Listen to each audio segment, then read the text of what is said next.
Even at this point, after 40 days of the risen Lord appearing to them and teaching them, the apostles appear confused, don't they? It's almost as though the hopes they had prior to meeting Jesus were still operative, still the dominant ones shaping their expectations. And now, as he was talking about leaving, it seems like they were getting a little anxious. Lord, are you at this point going to restore the kingdom to Israel? It's as though they were saying, that whole rising from the dead thing, wow, that was amazing. Honestly, none of us saw it coming. But there's just this little thing about a kingdom that you mentioned more than once, and we were just wondering, when are you going to rule the world? And we can sit at your right or left. Either one is fine. We're not picky. When's that going to happen? The great irony was that it had already happened in Jesus. God and man had been reconciled. Justice had been served, and love had triumphed. Man had thought too little of himself, and God had reminded him of how precious he is, how precious we are. In a wholly unexpected way, God had set things right definitively in the person of Jesus Christ, doing what he had always promised to do. Thus, the importance he attaches to being baptized into him. It was clearly not what the apostles expected, far beyond what they had conceived. So to the next step. What are you doing looking at the sky? I mean, you heard what he said. Get to work. You're to be his witnesses, not his warriors, as you had thought. Go to the ends of the earth. Reflect to others what God has done.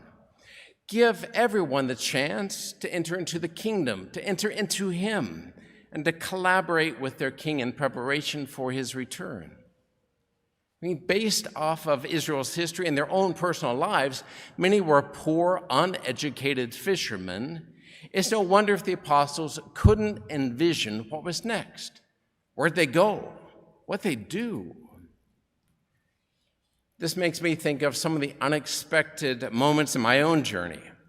A farm boy isn't all that different than a fisherman, from engineering and psychology to philosophy and theology, from Kansas to Texas, Chicago, Rome, Europe, the Holy Land, and back again.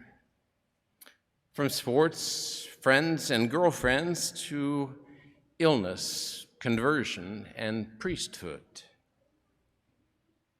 From St. Joe's to Ascension to Sacred Heart. Just 6.5 years ago, I was set to enter the monastery and would have missed the blessing that is all of you.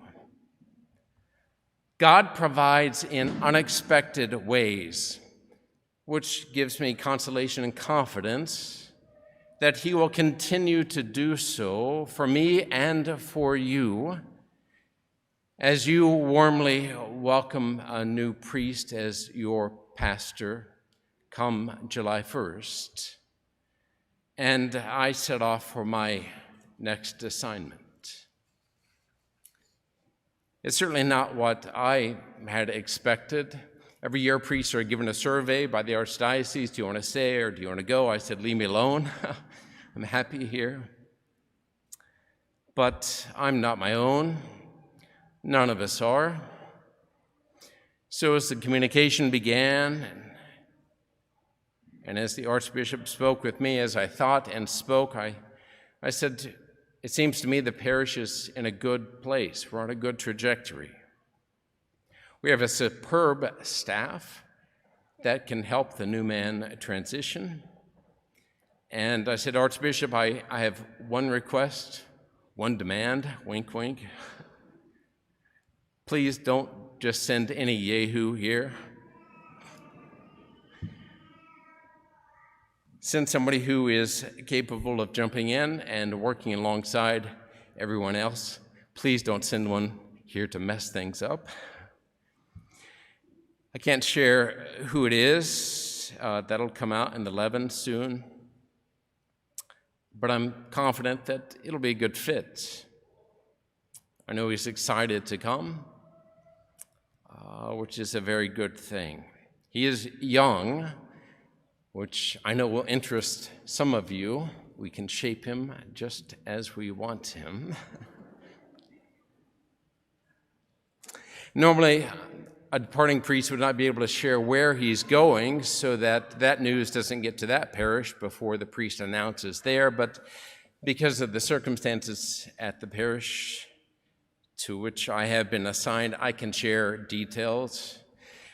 I've been assigned to just a little over 16 acres of farmland, which I know you're thinking, that's a good fit, really. Lots of room, so he can't do much damage when he makes mistakes. I mean, you'd be right.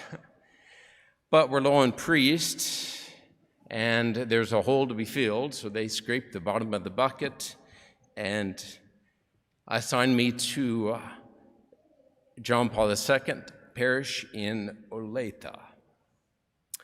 It's a new parish. It was erected just about 4 years ago. At this point, they have a house in a neighborhood. That's the only building where the priest lives and where the office staff works. They began creating plans and began a campaign, and then COVID hit. Can you imagine trying to build in a time like this? They began to hold Mass in a public school gym, and then with the pandemic were prohibited from being there. Now they have 2 Sunday morning Masses at a parish hall all the way in Gardner, and then they stream Saturday evening Mass from the rectory. Small crowd, I think.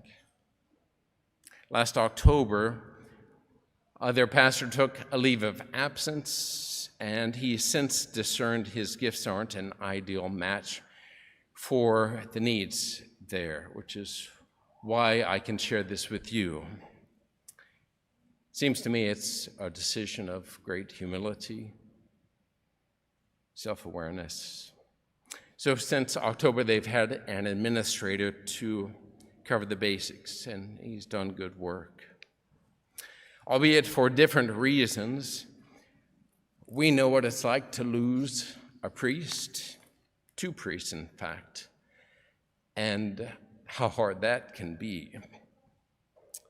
But we know that God provides, that his mercies are not spent, that darkness doesn't overwhelm the light. And this experience of ours has generated compassion in me for them, which, along with the good place of our parish, led me to accept this new assignment with a willing heart and with a sad one.